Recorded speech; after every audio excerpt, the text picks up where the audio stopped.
Bonjour les amis, j'espère que vous allez bien. Dans cette vidéo, on va analyser donc les données qu'on a déjà importées ici dans SQLite. Donc je rappelle qu'on a déjà ici deux tables, donc on a le tableau menu et on a le table vente. Donc, je rappelle que c'est des données qui proviennent donc c'est-à-dire d'une boutique donc ou bien d'une pizzeria. Donc c'est-à-dire on a des ventes de pizza là, donc on a donc des colonnes donc relatives c'est-à-dire aux ventes. Et là, donc, on a le menu. Donc, dans le menu, bien sûr, donc on a l'identifiant de la pizza, donc le prix unitaire, la taille et le nom de la pizza. Ici, donc dans la table vente, donc bien sûr, on a Transaction ID, Order ID. Donc, transaction, bien sûr, c'est une transaction. Et l'ordre, donc ça, c'est, on va dire, la commande. Il faut savoir, bien sûr, que dans le même ordre, bien sûr, on peut faire plusieurs transactions. Plutôt, donc, concrètement, c'est-à-dire, on a dans une seule facture, on peut avoir plusieurs pizzas. Donc, ça, c'est juste pour pour garder en tête la différence entre transaction et order ID. Bon, j'ai déjà mentionné ça dans les autres vidéos, donc je le répète toujours parce que c'est quelque chose de très important, surtout. Donc là, on va attaquer la partie analyse. Et là, donc, on a bien sûr l'identifiant de la pizza, la quantité, la date de la commande et l'heure de la commande. Donc là, c'est un projet, on va dire, c'est un projet SQL débutant. On va essayer d'écrire quelques commandes de base. Donc, je commence ici. Donc, bien sûr, je clique sur cette icône, sur cette icône-là pour créer donc là, un éditeur ici donc de requête. Et là, donc, je vais mettre ici un petit commentaire. Bien sûr, commentaire, c'est de tirer. Donc là, par exemple, je veux savoir la quantité, la quantité des pizzas vendues. Voilà. Donc, je veux savoir la quantité, où est-ce que normalement je vais trouver la quantité vendue. Donc déjà ici, donc dans la table vente, on a une colonne quantité. Donc je vais juste sommer ici, donc là, le champ quantité. D'ailleurs, si je veux me rafraîchir la mémoire, je veux voir le contenu de la table. Donc je vais mettre ici select from et je mets le nom donc de la table. Donc c'est la table vente. Donc il faut faire attention à l'orthographe. Bien sûr, il faut que ce soit écrit de la même façon. Donc je mets exécuter. Et là, j'ai la table. Donc, l'idée, c'est de faire la somme donc, de cette colonne-là, quantité. Donc, là, pour faire la somme, c'est très simple. Donc, là, au niveau de select, bien sûr, là, je vais effacer cette étoile et je vais mettre ici somme. Et je prends donc là la colonne quantité et je ferme la parenthèse. Donc, si j'exécute maintenant, donc là, donc j'ai le nombre de pizzas vendues. Donc bien sûr ici donc j'ai somme quantité donc c'est pas vraiment très lisible donc je peux rajouter ici un alias donc ça je vais mettre ici as je peux écrire là le titre complet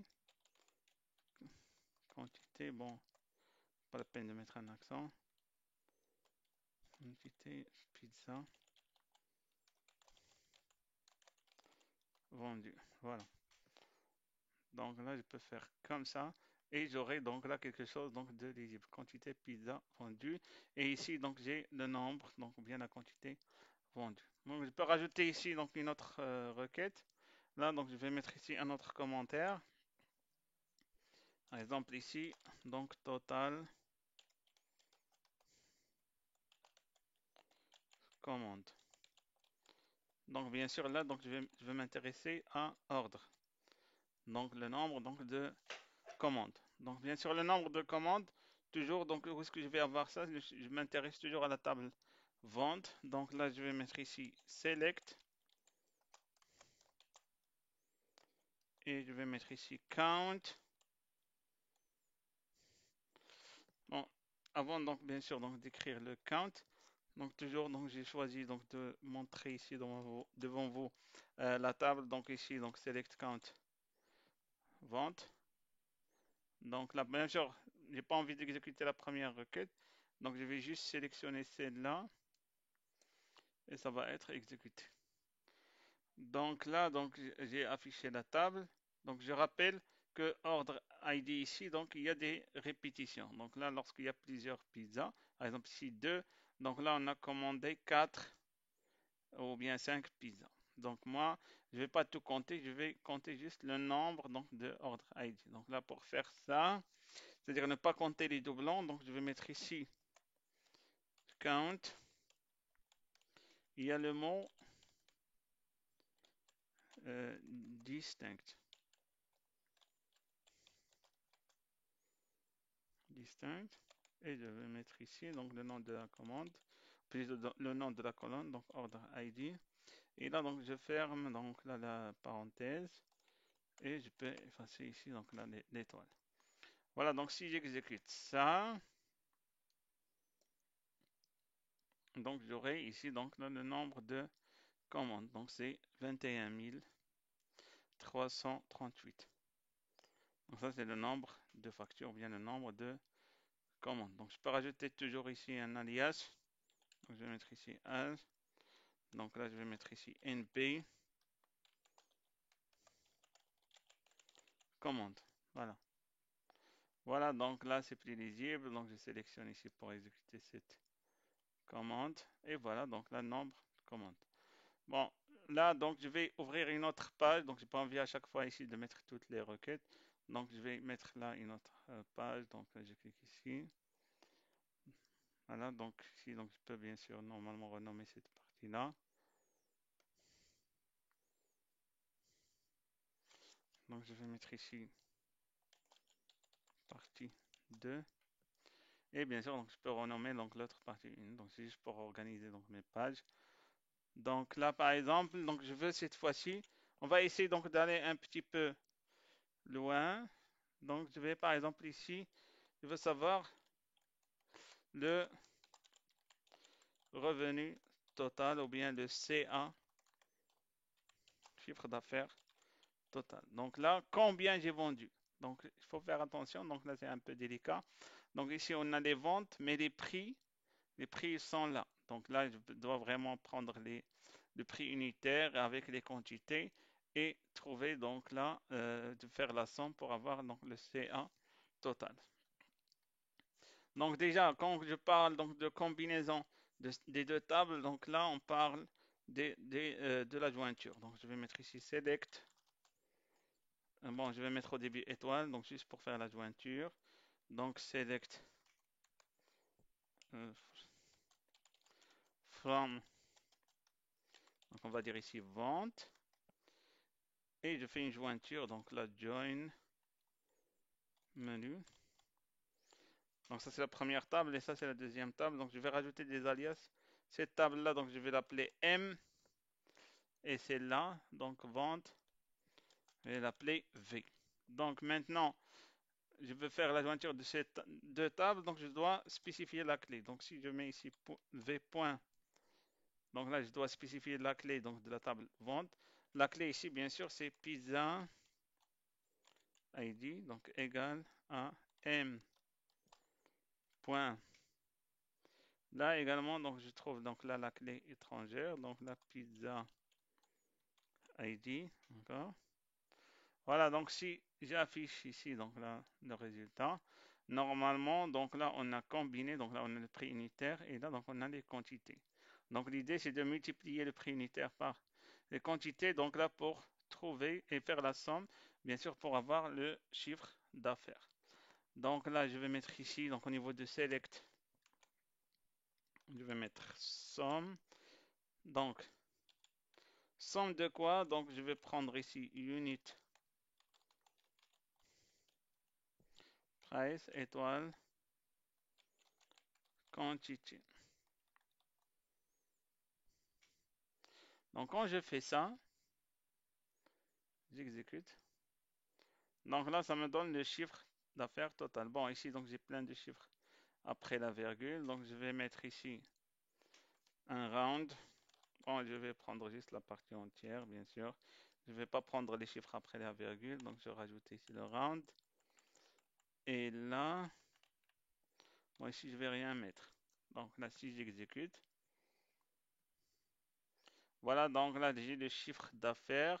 Donc c'est 817 860. Donc je rajoute l'alias. Donc là, je vais mettre ici as CA total. Et voilà, donc là j'ai le chiffre d'affaires total. Donc, hein, donc là je vais rajouter un autre éditeur. Là par exemple, donc je vais essayer donc d'avoir la commande moyenne. Ici la commande moyenne, c'est-à-dire je veux prendre le chiffre d'affaires d'un côté et le nombre donc c'est-à-dire de commandes et savoir donc là la commande moyenne. Donc là je vais mettre ici commande moyenne. Parce que là on a compté d'un côté le nombre de commandes et on a compté de l'autre côté le chiffre d'affaires total. Donc maintenant c'est comme si on va essayer donc de faire une opération donc là sur les deux. Donc je vais mettre ici select. Donc je prends ici somme. Donc bon, pour ne pas refaire le travail. Donc là, qu'est-ce qu'on a? Déjà, on a ici le chiffre d'affaires total. Donc je prends ici le C1 total. Donc je vais capitaliser sur ce qui a été fait avant. Donc là, je prends le C1 total et je vais le mettre ici.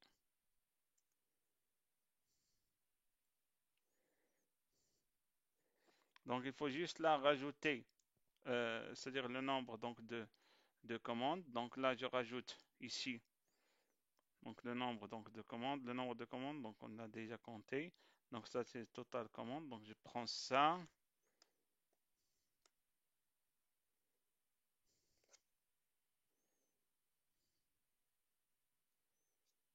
Donc je vais le mettre ici. Donc si je prends que ces deux-là, j'exécute.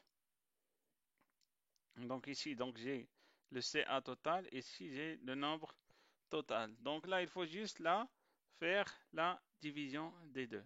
Donc je vais rajouter ici une virgule et je prends encore une fois là normalement le CA total. Donc copier.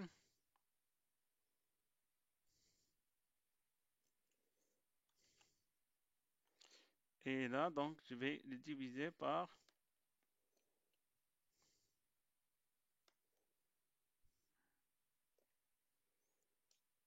voilà.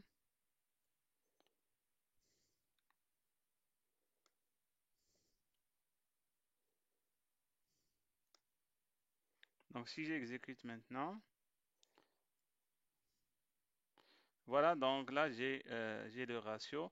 Donc bon, en tout cas, donc je vais rajouter là donc un arrondi.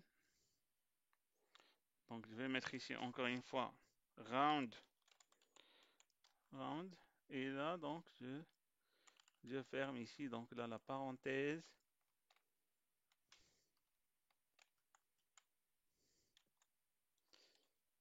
Et je rajoute un alias. Donc là je vais mettre ici commande moyenne.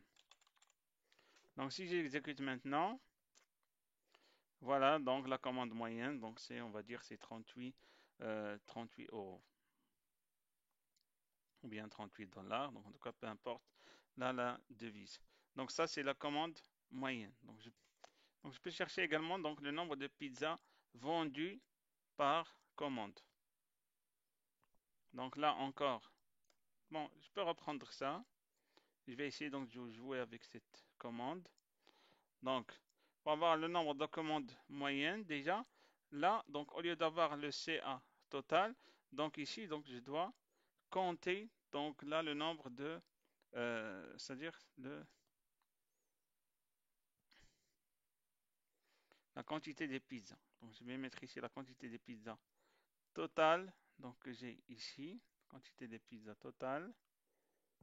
Donc là, ça va être somme. Bon, la quantité des pizzas, en tout cas, je l'ai déjà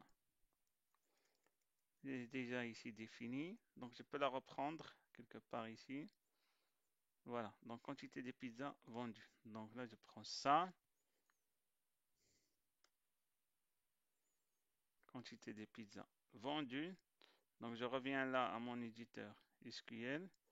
Donc je colle ici. Donc là j'ai la quantité des pizzas et j'ai le nombre des commandes. Et bien sûr, donc en tout cas, donc là il ne s'agit pas donc de la commande moyenne. Donc je vais déjà effacer ça. Voilà, donc j'efface et j'exécute maintenant. Donc là, c'est pas la commande moyenne. Donc on a dit ici, donc nombre de pizzas par commande.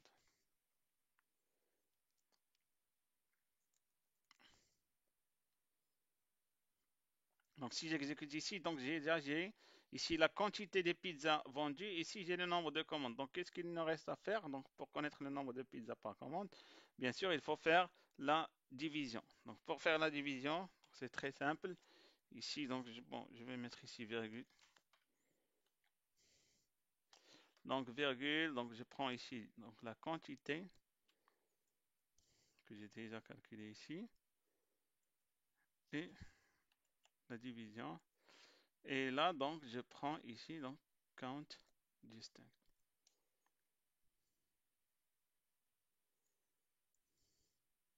Et là, donc je vais mettre ici nombre pizza. Donc là, par commande. Donc si j'exécute là maintenant, voilà, donc là j'ai quantité de pizza vendue, donc nombre de commandes. Et là, donc le nombre de pizzas par commande, c'est 2 pizzas. Donc principalement, donc les gens achètent 2 pizzas par commande. Donc là, au cas où, donc là pour l'équipe de marketing souhaite faire donc ici donc des promotions, il faut savoir qu'on a généralement donc les gens prennent 2 pizzas. Donc il faut choisir donc là de rajouter des suppléments ici par exemple, donc bien des cadeaux. Donc lorsque quelqu'un achète 2 pizzas, donc par exemple on peut offrir une boisson. Donc pour encourager donc là cette cible là. Ok, donc on a réalisé donc là déjà ces requêtes. Donc on va essayer donc dans la prochaine vidéo, donc on va essayer donc d'utiliser un autre mot-clé, donc c'est le groupe by par exemple. Donc si vous pouvez donc la penser à ça dès maintenant. Je veux savoir par exemple le nombre de pizzas vendues selon la taille. Donc là, euh, c'est-à-dire une information qui est importante. Est-ce qu'on vend principalement les pizzas moyennes, les larges? On veut également savoir les pizzas les plus vendues et les pizzas les moins vendues. Donc on va essayer donc de faire ça donc dans la vidéo prochaine. Donc je vous remercie et à la prochaine.